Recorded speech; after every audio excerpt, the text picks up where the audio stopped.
हमारे आज के प्रवचनकर्ता श्रीमान कुलदीप सिंह जी का आगमन हो चुका है।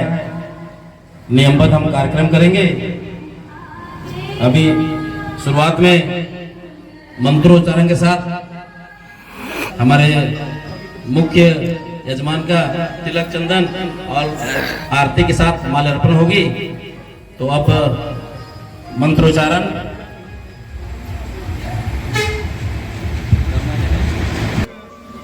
इस कार्तिक के पावन मास में और छठ मैया का सूर्य नारायण का जो पूजन इस मास में होता है, इसी शुभ उपलक्ष्य पर हमारे बीच महंत लोग, ऋषि पुत्र लोग पधार चुके हैं।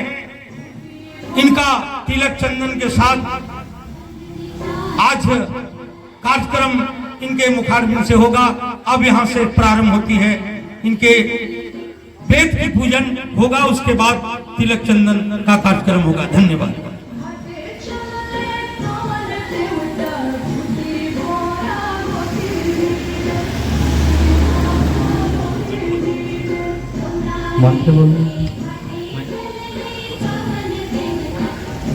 नहीं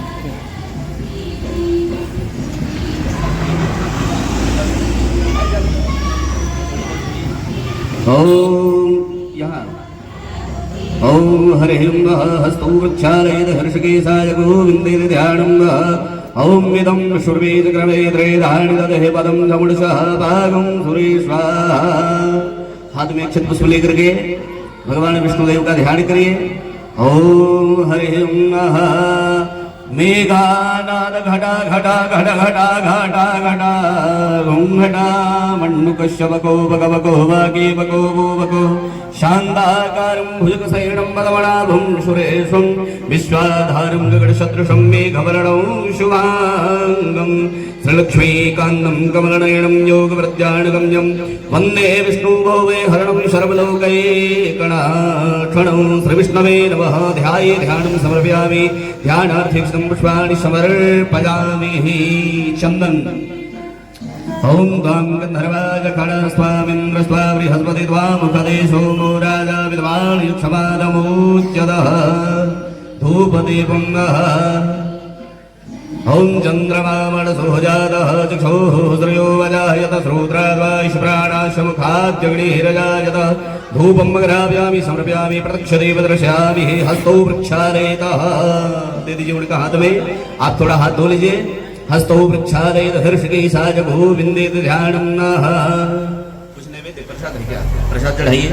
ओम नाभ्यायासेदं नरिक्षगं श्रेष्ठोर्देवो समवर्तदाभ्यां धूमर्दिशा श्रोत्रदधारुकान् कल्पयन्नः नैवेद्यान्ते ताम्राणि सहस्रदक्षिणां समर्पयामि। 5 बार जल छोड़ दीजिए। ओम प्राणाय स्वाहा अपानाय स्वाहा व्यानाय स्वाहा समानाय स्वाहा उदानाय स्वाहा मध्ये मध्ये उदराभूषणीयं वाणियं जलौ समर्पयामि। हाथ में अक्षत पुष्प लीजिए। मंत्र पुष्पांजलि। हरि ओम राजाधिराजाय प्रसह्यसाहिणे नमो वजं वैश्रवणाय कुर्महे शामे कवाण काम कामाय मह्यं कामेश्वरो वैश्रवणो ददातु कुबेराय वैश्रवणाय नमः। सेवन्दिकावकुलचम्बकवाटलाब्जै पुण्यागजादिकरवीर प्रसारपुष्पै बिल्वः प्रवाल तुलसीदलमञ्जरीभिः त्वां पूजयामि जगदीश्वर मे प्रसीद मन्त्रपुष्पाञ्जलिः समर्पयामि। 3 बार हाथ घुमाइए ऐसे हाथ घुमाइए। ओम ये प्रथानि प्रचरन्ति सृगदा हृतानि खङ्गणः देखागं सद्रयोजनेव धनवानि तणमसि। व्यास पूजन चंदन करिए। ओम गुरुर्ब्रह्मा गुरुर्विष्णु गुरुर्देव महेश्वर गुरु साक्षात् परं ब्रह्म तस्मै श्री गुरवे नमः। व्यासाय नमः। व्यास पूजनं नमः। पुष्पमाला पहनाइए। माल्यादिनी सुगंधिनी मल्याहृतानि मया हृतानि पूजानि पुष्पाणि प्रतिगृह्यताम्। इधर इधर इधर।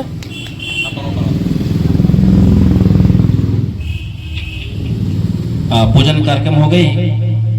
अब हमारे बीच विनोद जी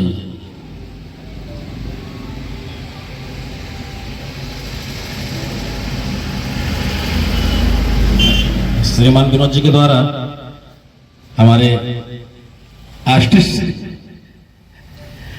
को माल्यार्पण किया जा रहा है। आइए अजनी भैया।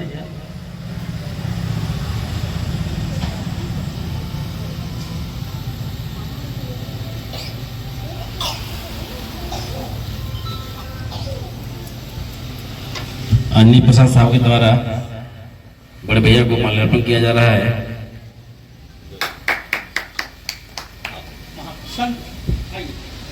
हमारे बीच हमारे बड़े पापा श्री हरि साहू जी हैं, जो हमारे बीच महुआ डांड से चलकर आए हैं। संत यहाँ आत्मा संत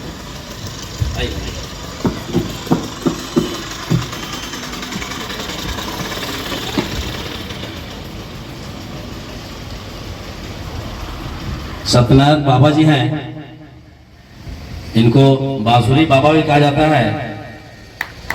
इनका महुआ डाल में बहुत चर्चित व्यक्ति हैं। अब हम हाँ हमारे बीच हमारे मामा जी हैं। आइए मामा जी, आप स्वामी जी को ही बनाइए। ये कटमकुंडी रांची से ये रांची से चलकर आपके बीच आए हैं। जो आपके वहाँ जो जो कल आए थे रंगनाथ जी का वही के इन्हीं के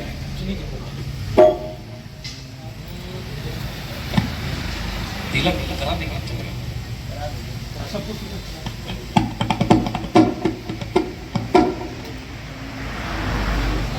ओम चंदनस्य माते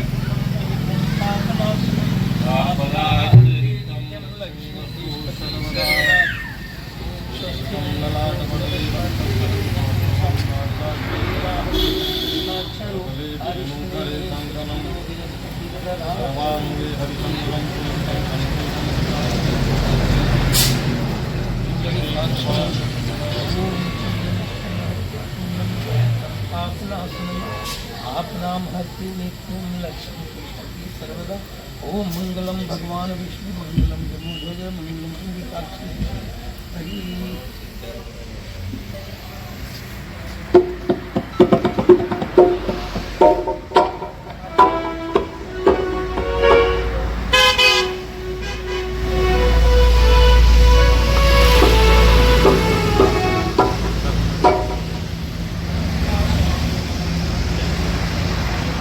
अरे ये रंजीत भैया का फरमाइश है कि एक छठ का भजन होना चाहिए। छठ के भजन के बाद कथा होगी। आइए, पावन पवित्र लोक आस्था पर्व छठ महापर्व के आप सभी को हार्दिक शुभकामनाएं। आइए छठ भजन प्रस्तुत करते हैं।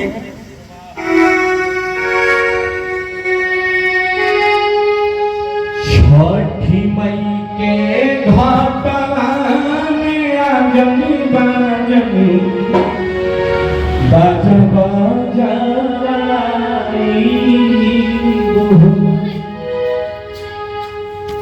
छठी मई के घाटवा में आजन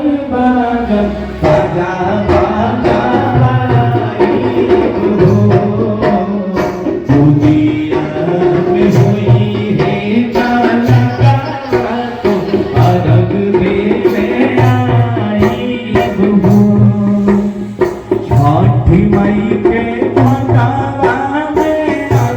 बाजा बाजा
जय कश्यप नंदन ओम जय अदिति नंदन ओम जय अदिति नंदन त्रिभुवन तिमिर निकंदन त्रिभुवन तिमिर निकंदन भक्त हृदय चंदन ओम जय कश्यप नंदन सावधायश्वरधरादि एक चक्रधारी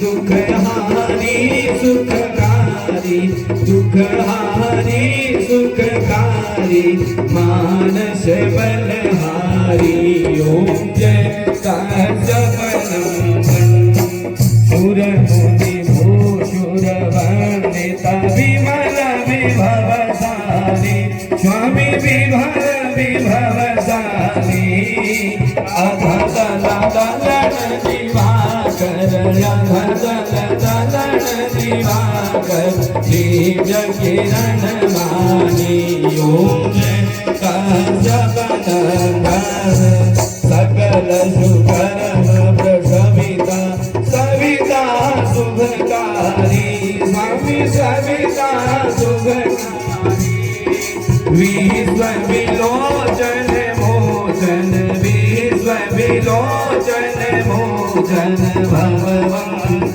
भारी ओम जय कश्यप नंदन कमल समूह विकास नासक त्रयतापा स्वामी जागत त्रयतापा सेवक सहज हरतयति सेवक सहज सरजयत मनसि संतापा ओम जय कश्यप नंदन दीन व्याधि हर सुरवर भूपीडाहारी स्वामी भूपीडाहारी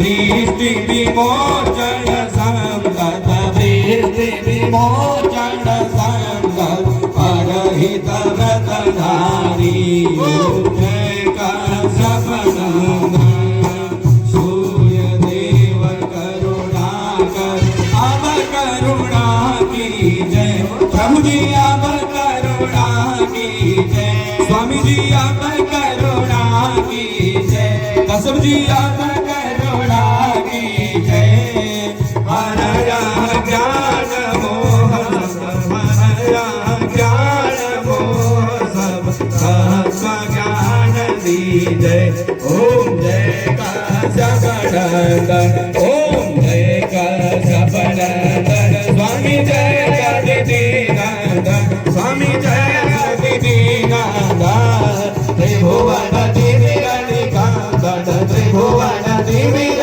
निकंदन हृदय नंदन ओम जय कश्यप नंदन ओम जय कश्यप नंदन ओम जय कश्यप नंदन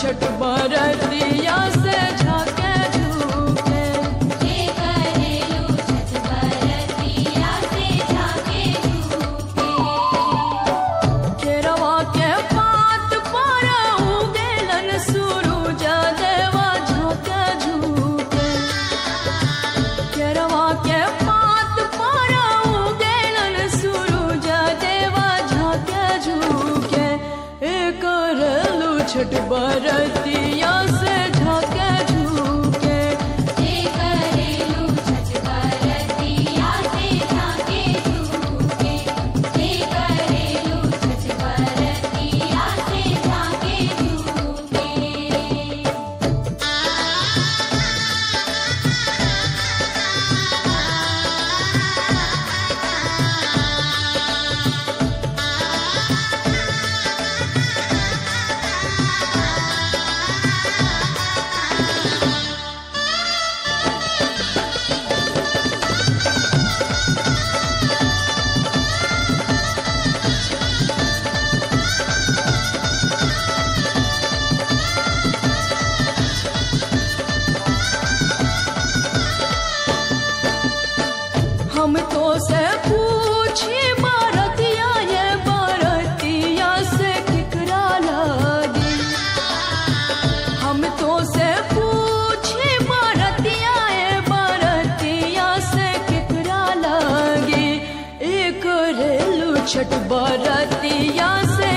छठ बरतिया से उनके लागी। ये करेली छठ बरतिया से उनके लागी। ये करेली छठ बरतिया से उनके लागी।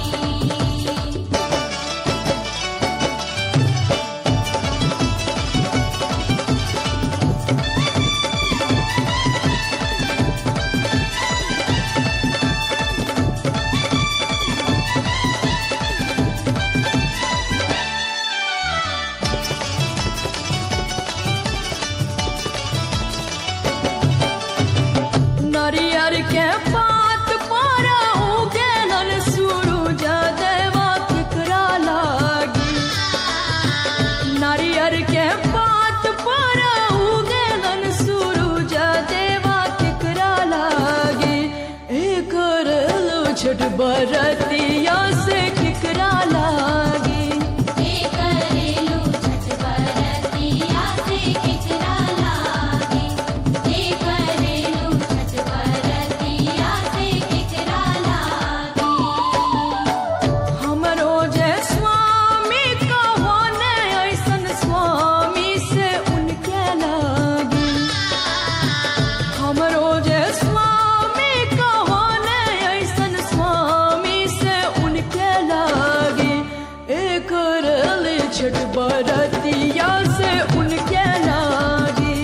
ये करेली छठ बरतिया से उनके लागी। ये करेली छठ बरतिया से उनके लागी।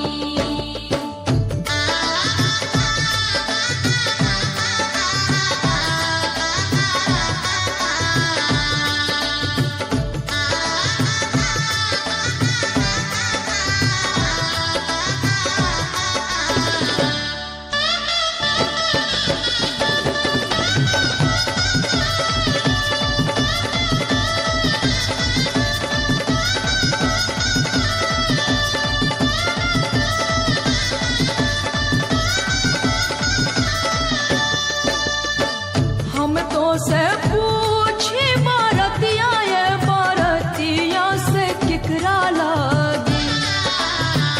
हम तो से पूछी बरतिया ये बरतिया से केकरा लागी। करलू छठ बरतिया से केकरा लागी।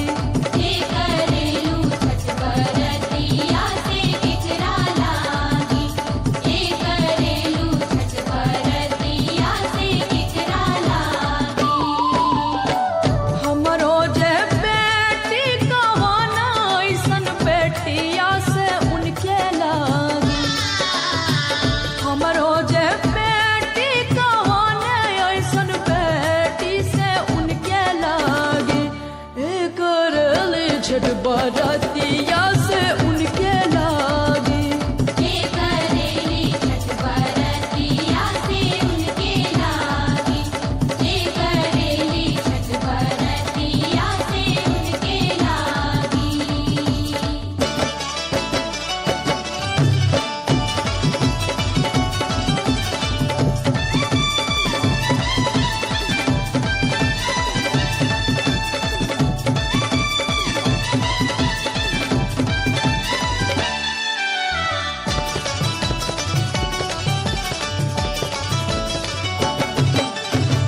निमुआ के पात पर उगेलन सूरज देवा केकरा लागी। निमुआ के पात पर उगेलन सूरज देवा केकरा लागी। करलो छठ बरतिया से केकरा लागी। ये करेलू छठ बरतिया से केकरा लागी। ये करेलू छठ बरतिया से केकरा लागी। हमरो जे भैया कहोने ऐसन भैया से उनके लागी। हमरो जे भैया कहोने ऐसन भैया से उनके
सुगा गिरी मुरे छाय सुगा गिरे मुरा छाय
बीच खड़ा होई दर्शन ला आसरा लगावे हो।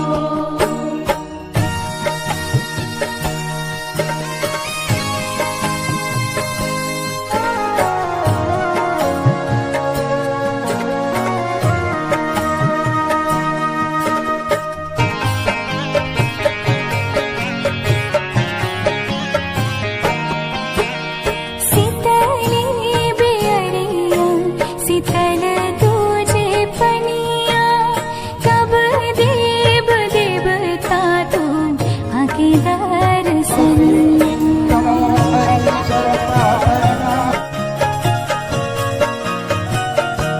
हाँ शीतली बेअरिया शीतल तुझे पनिया कब देव देवता तू आके दर्शनिया। जोड़े जोड़े सुबाबाया दिन देव घाटा बापे दीवा की चढ़ावे हो। जल बीच खड़ा होई दर्शन लाया सारा लगावे हो। जल बीच खड़ा होई दर्शन ला आसरा लगावे हो।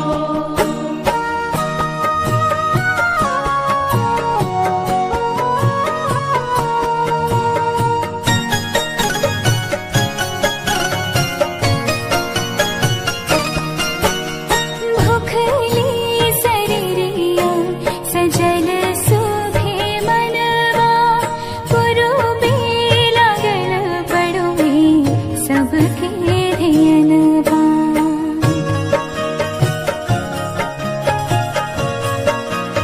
हाँ भूखली शरीरिया सजल सुभे मनवा पुरुबे लागल बड़ुए सबके धियनवा। जोड़े जोड़े दौड़ाय दीनानाथ घाटा बापे दीवा की चढ़ावे हो।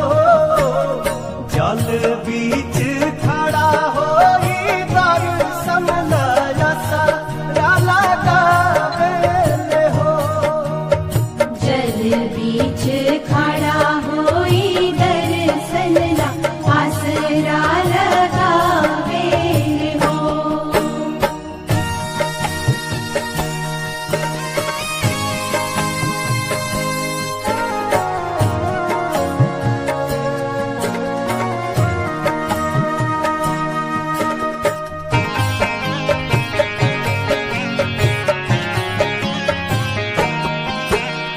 विनया बिहारी लिखले माई के भजनवा गवेली पलक बेटी धई के धियनवा।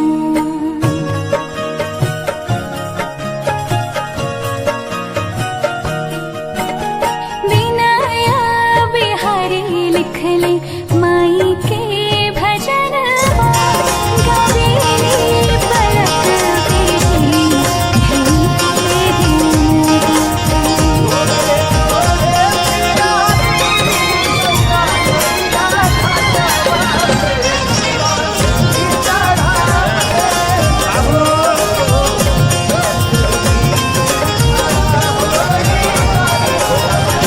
गोपी गोपी बोलले छोटिया माता सुनिए सेवक लोग। गोपी गोपी बोलली छाटिए माता सुनिए सेवक लोग। मोरा घाट दुभिया उपज गईल मकारी बासरा ले।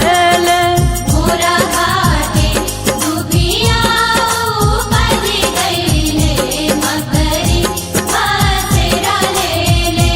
गोपी गोपी बोलले छाटिया माता सुनिए सेवक लोग। गोपी गोपी बोलली छाटिए माता सुनिए सेवक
वरुणाय नमः स्वाहा ॐ यमाय नमः स्वाहा ॐ नैऋत्यै नमः स्वाहा ॐ वरुणाय नमः स्वाहा ॐ वायवे नमः स्वाहा ॐ कुबेराय नमः स्वाहा ॐ ईशानाय नमः स्वाहा ॐ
घरा